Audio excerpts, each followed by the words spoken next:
सुबह जब सांस लेत है तो लोगन की धोती में पेशाब छूट जाता है। ये चंबल घाटी है, नाम तो आपने सुना ही होगा।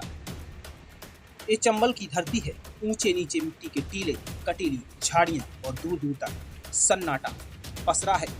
कहते हैं बीहड़ में डकैत पैदा नहीं होते, बल्कि हमारा समाज डकैत बनाता है। चंबल नदी के किनारे बसे सैकड़ों गांवों में माएँ बच्चों को जन्म देती हैं, लेकिन वो बड़े होकर डकैत बनते हैं या फिर उन्हें डकैत बनने के लिए मजबूर किया जाता है। ये बीहड़ खामोशी से इकरार कर रहा है कि जब भी कोई कानून का रास्ता भटका तो इसी बीहड़ में जा पहुंचा। एक जमाने में इस बीहड़ में आम तो आम पुलिस वाले भी जाने से कतराते थे। 3 राज्यों में समाई चंबल की घाटी कभी कानून के लिए सिरदर्द बनी रही। चंबल घाटी का नाम आते ही हमारे जहन में डाकुओं की लंबी फहरिस्त तैरने लगती है। दरअसल चंबल घाटी का ये क्षेत्र, ये बीहड़ कभी डकैतों बागियों के लिए घर हुआ करता था, जहां से वे चोरी, डकैती, हत्या का कारोबार खूब चलाया करते थे। ये कहना गलत नहीं होगा कि चंबल नदी का क्षेत्र डकैतों के मामले में सबसे ऊपर रहा है। इस नदी घाटी के क्षेत्र में सामंतवादी व्यवस्था से परेशान होकर कुछ लोगों ने बंदूक थामकर खुद को बागी घोषित किया और चंबल का रुख कर लिया। इनमें कई लोकप्रिय हुए तो कई मामलों में इन डकैतों को अपने जाति समूह और क्षेत्र के लोगों का समर्थन भी प्राप्त हुआ। खास बात यह है कि ये डाकू अपने आप को डकैत कहलवाने की बजाय बागी कहलवाना पसंद करते थे, यानी वे किसी कारणवश बगावत की हो, ना कि खुद के मजे के लिए लोगों को लूटा हो या डकैती डाली हो। कहते हैं मौत से टकराना इसकी शर्त पुरानी है, सोच समझ कर पीना ये चंबल का पानी है। दोस्तों, आज हम आपको बताने जा रहे हैं ऐसे डाकुओं के बारे में जिनसे पूरा चंबल घाटी कांप जाता था। आज हम आपको ऐसे बागियों से रूबरू कराएंगे जिन्होंने चंबल की घाटी को बना दिया था आतंक का पर्याय। सबसे पहले बात करते हैं मान सिंह के बारे में। चंबल के सबसे पुराने बागी मान सिंह साल 1935 से 1955 के बीच मान सिंह ने 1112 डकैतियों की वारदातों को अंजाम दिया था। वह भारत की आज़ादी से पहले और भारत देश की आज़ादी के बाद तक चंबल के इलाके पर एक छत्र राज किया। उसने 182 हत्याएं की थी, जिसमें 32 पुलिस अधिकारी शामिल थे। राठौड़ राजपूत के घराने से संबंध रखने वाले मान सिंह ने अपने पुत्रों, भाई और भतीजों की बदौलत चंबल के इलाके पर एक छत्र राज किया। मान सिंह को स्थानीय लोग दयावान मानते थे, जो गरीबों की सेवा में हमेशा ही तत्पर रहता था। उसकी छवि रॉबिन हुड सरीखी थी, जो अमीरों का पैसा लूटकर गरीबों में बांट दिया करता था। साल 1935 में सेना के जवानों ने मान सिंह और उसके पुत्र सूबेदार सिंह की गोली मारकर हत्या कर दी। लेकिन खेरा राठौड़ इलाके में मान सिंह का एक मंदिर भी है, जहां उसकी पूजा आज भी होती है, क्योंकि स्थानीय लोग दयावान मानते थे और गरीबों की सेवा में हमेशा ही मान सिंह तत्पर रहता था। यही कारण है कि आज भी मान सिंह को पूजा जाता है। कहा जाता है कि मान सिंह के जमीन पर साहूकार द्वारा कब्जा कर लिया था, जिसकी वजह से मान सिंह डाकू बने थे। उस वक्त डाकू बनने की ज्यादातर घटनाएं चंबल के इलाके में ऐसे ही हुआ करती थी कि जमीन पर कब्जा कर लिया और इसके बाद बंदूक थाम ली और चंबल का रुख किया। यही कारण था कि मान सिंह ने भी जमीन के अवैध कब्जे को छुड़ाने के लिए मान सिंह ने प्रयास तो किया, लेकिन सफलता नहीं मिली। घटना से आहत मान सिंह को लगा कि अब राजपूतों का वर्चस्व खतरे में है, इसलिए उसे बचाने और जमीन को वापस लेने के लिए उसने जुल्म ढाने वालों के खिलाफ हथियार उठा लिए और चंबल का रुख किया। यहीं से शुरू होता है मान सिंह के बागी बनने का सफर। अब बात करते हैं पान सिंह तोमर के बारे में। पान सिंह तोमर पर कुछ वर्ष पहले एक फिल्म भी बन चुकी है। तोमर के डकैत बनने के पीछे जमीन विवाद की कहानी जुड़ी है। डकैत बनने से पहले पान सिंह तोमर रुड़की स्थित बंगाल इंजीनियर्स में सूबेदार के पद पर तैनात थे। बाद में उनका चयन भारतीय सेना के लिए हो गया, जहां उनका झुकाव खेलों के प्रति था। लंबी बाधा दौड़ में राष्ट्रीय चैंपियन भी रहे। अपनी मेहनत की बदौलत पान सिंह तोमर 7 सालों तक लंबी बाधा दौड़ में चैंपियन रहे। 3000 मीटर की बाधा दौड़ को 9 मिनट 4 सेकंड में पूरा करने का रिकॉर्ड पान सिंह तोमर ने अपने नाम किया था, जिसे 10 सालों तक कोई तोड़ नहीं पाया। सेना से सेनानिवृत्त होने के बाद जब पान सिंह तोमर अपने गांव पहुंचे तो पता चला कि उनकी जमीन पर गांव के ही दबंग बाबू सिंह ने कब्जा कर रखा है, जिसे छुड़ाने की पान सिंह तोमर ने पूरी कोशिश की, लेकिन वह गांव का दबंग था जिसने पान सिंह तोमर की वृद्ध मां 95 वर्षीय वृद्ध मां के साथ धक्का मुक्की की और पान सिंह के घर को भी आग के हवाले कर दिया। तोमर ने बाबू सिंह की हत्या कर दी और खुद को बागी घोषित कर दिया और चंबल का रुख किया। बाद में 60 सदस्यीय पुलिस दल के साथ हुई मुठभेड़ में पान सिंह तोमर अपने 10 साथियों के साथ मारे गए। अब नाम आता है फूलन देवी। फूलन देवी का नाम लिए बगैर चंबल के डकैतों की लिस्ट पूरी हो नहीं सकती। फूलन का जन्म एक गरीब मल्लाह परिवार में हुआ था। बचपन में ही उसकी शादी उससे 12 साल बड़े एक व्यक्ति के साथ करा दी गई। फूलन 2 बार अपने ससुराल से भाग आई। बाद में सास ससुर ने उसके पिता से गुजारिश की कि वो अपने पास ही रखे।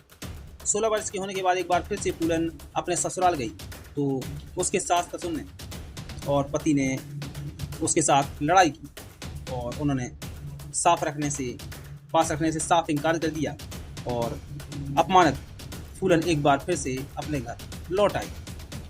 इसके बाद फूलन देवी डकैतों के एक गिरोह से जुड़ गई और अपने ससुराल जाकर पति को चाकू मारकर घायल कर दिया। इसके बाद फूलन के गिरोह का सामना जब तक ठाकरों के गिरोह से होता रहता था।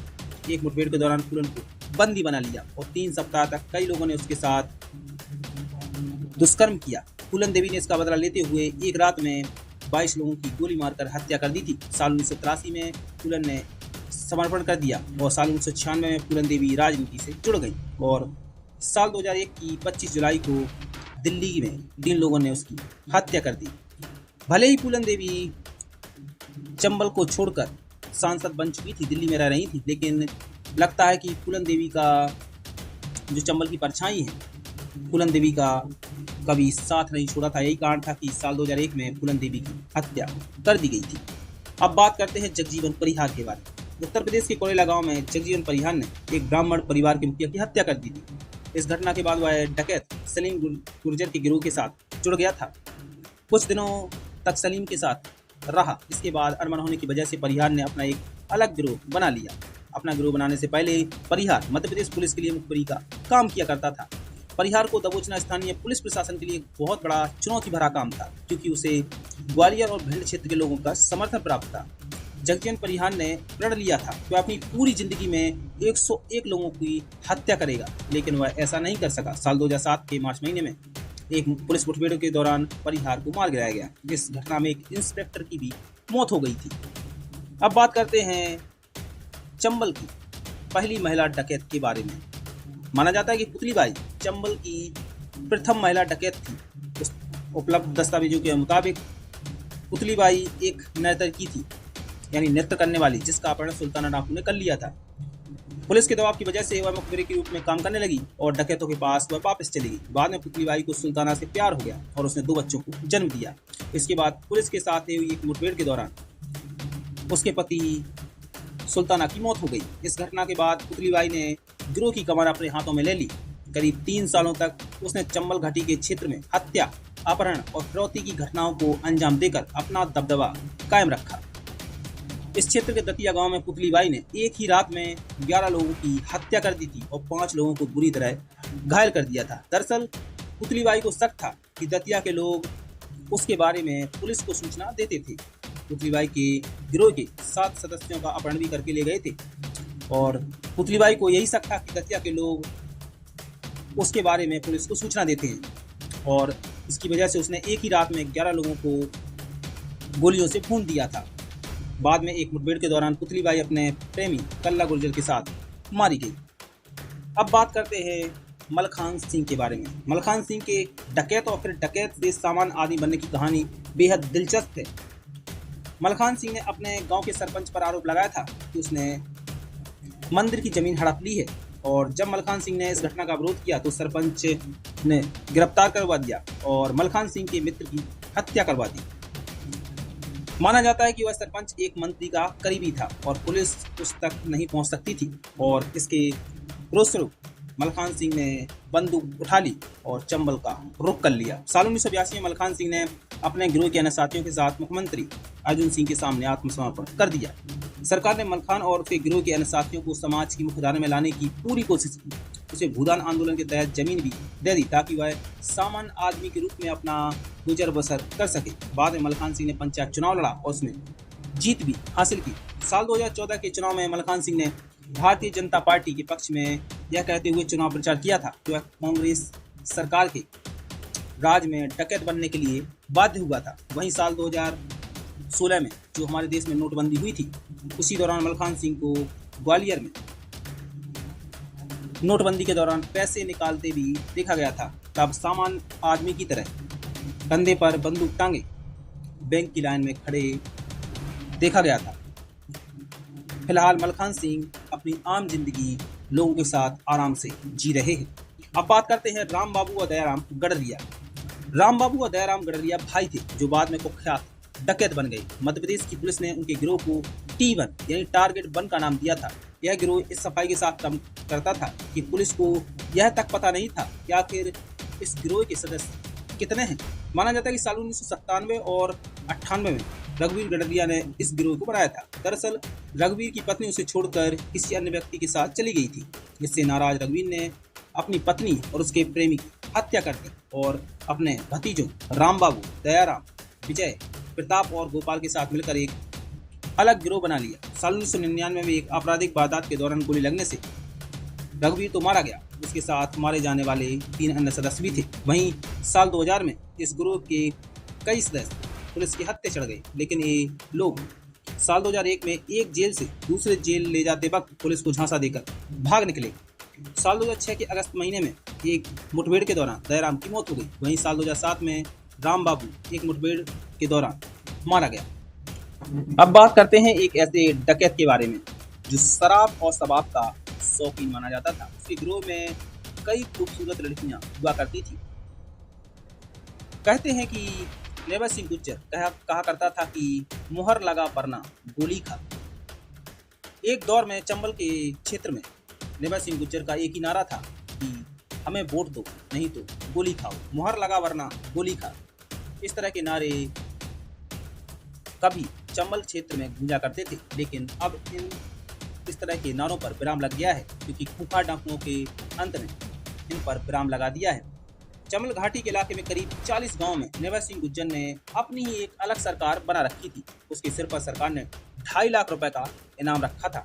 माना जाता है कि नेवर सिंह गुज्जर समाजवादी पार्टी का करीबी था, क्योंकि नेवर सिंह गुज्जर मीडिया में आकर यही कहा करता था कि मुलायम सिंह यादव हमारे बड़े भाई हैं, और अगर मुलायम सिंह यादव अगर हमें चंबल के क्षेत्र से टिकट दे दें तो हम यहाँ पर साइकिल दौड़ा देंगे, और जो राह में रोड़ा बनेगा वो गोली खाएगा।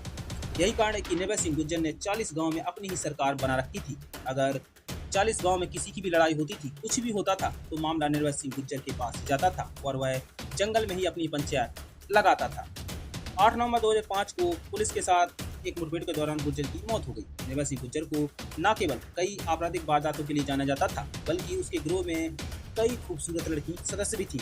इन 10 सुंदरियों में सीमा परिहार, मुन्नी पांडे, पार्वती उर्फ चमको, सरला जाटव और नीलम प्रमुख थी। निर्भय ने इन सभी लड़कियों का अपहरण किया था। बाद में ये लड़कियां उसकी गिरोह की प्रमुख सदस्य बन गई। नेवर सिंह गुज्जर की मौत के बाद सरला जाटव ने इस गिरोह की कमान अपने हाथों में ले ली थी और नेवर सिंह गुज्जर ने 4 शादियां की थी। अब बात करते हैं सिंह परिहार के बारे में। सिंह परिहार का जन्म उत्तर प्रदेश के एक गरीब ठाकुर परिवार में हुआ था। साल 1983 में सिर्फ 13 वर्ष की उम्र में डकैत लाला राम और कुसुमा नायन ने उसका अपहरण कर लिया था। सिंह परिहार के ने डकैतों के गिरोह में आने के बाद उनके साथ ही रहना उचित समझा। साल 1986 में नेवर सिंह गुज्जर की साथ शादी रचा ली और समय बीतने के साथ उसने अपना एक अलग गिरोह बना लिया। कहा जाता है कि सिंह परिहार ने 70 लोगों की हत्याएं की और 200 से ज़्यादा लोगों का अपहरण किया था। यही नहीं, उसने 30 से अधिक घरों में डकैती की वारदातों को अंजाम दिया था। साल 2000 में उसने उत्तर प्रदेश पुलिस के सामने आत्मसमर्पण कर दिया और इसके बाद राजनीति में जाने की महत्वाकांक्षा सीमा ने साल 2002 में दिखाई, जब